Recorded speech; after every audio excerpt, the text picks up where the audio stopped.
Hello students, welcome to Radhyansh classes. Today we are going to start question number 2 of exercise number 13.2. The question says, in a television game show, the prize money of rupees 1 lakh is to be divided equally amongst the winners. एक television का game show है जिसके अंदर 1 lakh rupees की जो prize money है वो distribute की गई है इक्वली विनर्स के बीच में. Complete the following table and find whether the prize money given to an individual winner is directly or inversely proportional to the number of winners. हमको यहाँ पर ये बताया है कि यहाँ जो टेबल दी हुई है इसको देखकर हमको ये फाइंड करना है कि जो नंबर ऑफ विनर्स हैं उनको जो प्राइज मनी है वो इक्वली डिवाइड हो तो वो किस फॉर्म में होगी, डायरेक्ट प्रोपोर्शन में या इन्वर्सली प्रोपोर्शन में. ठीक है, तो पहले तो हम टेबल को ही देखते हैं. जब नंबर ऑफ विनर्स 1 है, जब एक विनर है तो उसके पास पूरा 1 लाख रुपीज़ जा रहा है. जहाँ विनर्स 2 हो गए तो अमाउंट कितना हो गया, दोनों में इक्वली डिस्ट्रीब्यूट हुआ तो अमाउंट हो गया 50,000. तो ये तो क्लियरली है कि जब नंबर ऑफ विनर्स बढ़ रहे हैं तो अमाउंट क्या हो रहा है, कम हो रहा है. ठीक है, जब एक विनर था तो 1 लाख थे, जब 2 विनर्स हुए तो 50,000 हो गए. तो मीन्स जब नंबर ऑफ विनर्स बढ़ रहे हैं, इंक्रीज हो रहे हैं, तो अमाउंट क्या हो रहा है, डिक्रीज हो रहा है. तो ये तो क्लियर है कि ये इन्वर्स प्रोपोर्शन है. ठीक है, अब हमको निकालना है कि जब 4 विनर्स होंगे या 5 होंगे, 8, 10 और 20 विनर्स होंगे तो उन सबके बीच में जो प्राइज मनी है वो कितना कितना डिस्ट्रीब्यूट होगा. ठीक है, तो let's see the solution for this. Okay, now यहाँ पर मैंने टेबल शो की हुई है कि जब 1 विनर था तो 1 लाख की उसका प्राइज मनी था, जब 2 हुए तो 50,000 का हो गया. ठीक है, तो it's a inverse proportion, so it is a inverse proportion.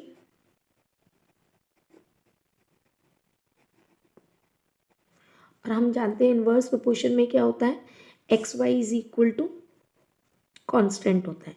ठीक है, तो अगर हम इसको अगर हम एक्स वाई माने और इसको अगर हम एक्स मानते हैं, सपोज हमको इसके लिए, तो इसका मतलब x multiplied by y is equal to this x multiplied by this y के होगा. तो दैट मीन्स अगर 1 winner multiplied by 1 lakh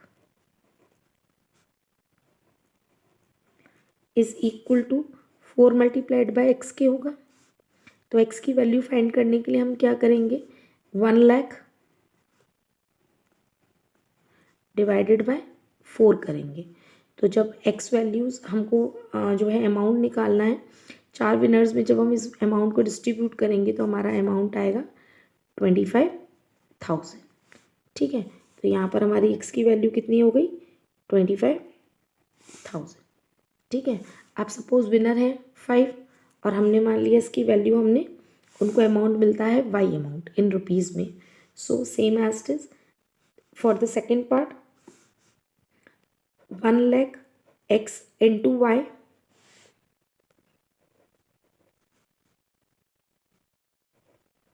is equal to कितना हो जाएगा, 5 multiplied by y. So 5 multiplied by y. Y की वैल्यू फाइंड करने के लिए हम क्या कर लेंगे, 1 लाख में हम 5 का डिवाइड कर देंगे तो आ जाएगा 5 2 10, 1 2 3 4, दैट इज 20,000 रुपीज़. जब हमारे पास विनर्स 5 होंगे तो ईच के बीच में कितना अमाउंट जाएगा, इक्वली अमाउंट डिस्ट्रीब्यूट होगा 20,000. ठीक है, अब now if the number of winners suppose 8 है तो हमने मान लिया इनके बीच में z अमाउंट डिस्ट्रीब्यूट होगा equally. So now same as it is 1 multiplied by 1 lakh तो इज इक्वल टू कितना हो जाएगा, 8 multiplied by z. So z की वैल्यू फाइंड करेंगे हम, तो 1 लाख डिवाइडेड बाय 8. ठीक है,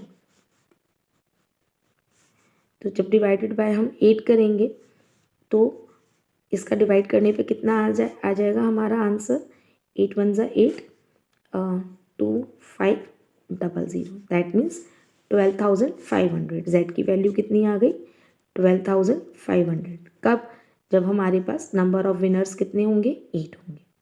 ठीक है, सेम एज इट इज. अब हमारे पास नंबर ऑफ विनर्स कितने हैं, 10 है.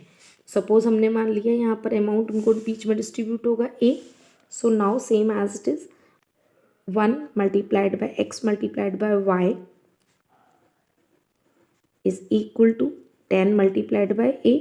सो a की वैल्यू फाइंड करने के लिए हम क्या करेंगे, 1 लाख में 10 का डिवाइड कर देंगे. सो 0 से 0 गया, द आंसर इज 10,000. तो जब नंबर ऑफ विनर्स हमारे पास कितने होंगे, 10 होंगे, तो ईच के बीच में कितना अमाउंट जाएगा, 10,000 रुपीज़ का. ठीक है. सो नाउ अब हमारे पास है नंबर ऑफ विनर्स हमको दिए हुए हैं 20. सो जब नंबर ऑफ विनर्स हमारे पास 20 है तो same 1 multiplied by 1 lakh is equal to 20 multiplied by, हमने मान लिया वहाँ पर बी. ठीक है. Suppose I feel it's a b amount. So b amount के लिए हम क्या करेंगे, बी फाइंड करने के लिए कि 20 कैंडिडेट्स के पास, 20 विनर्स के पास हमारा इक्वली अमाउंट कितना जाएगा. So divide 1 lakh divided by 20,000. So the answer is 5,000. 2 5 are 10. 1 2 3. So the answer is 5,000. Okay. So इस तरीके से हमको क्या करना है, इस तरीके से हमको नंबर ऑफ अमाउंट फाइंड करना है इक्वली डिस्ट्रीब्यूशन के साथ. नंबर ऑफ विनर्स जब हमारे पास डिफरेंट हो, जब हमारे पास एक विनर था तो 1 लाख रुपीज़ एक विनर को गया. जब 2 विनर्स हुए तो 50,000. 3 विनर्स पर वो अमाउंट डिस्ट्रीब्यूट इक्वली हुआ विच इज़ इक्वल टू 25,000. जब हमारे पास नंबर ऑफ कैंडिडेट 5 थे तो हमारे पास कितना अमाउंट हुआ, 20,000. नंबर ऑफ कैंडिडेट जब हमारे पास विनर्स 8 थे तो 12,500 हमने डिस्ट्रीब्यूट किया. और जब हमारे पास नंबर ऑफ विनर्स 10 थे तो ईच के बीच में कितना अमाउंट गया, 10,000. और जब नंबर ऑफ विनर्स हमारे पास 20 थे तो इक्वली जो अमाउंट डिस्ट्रीब्यूट हुआ था winning price, that is 5,000. Okay. So this is the solution of the question number 2 of exercise number 13.2. I hope students you all understood this question. Now come to the next question in my next video.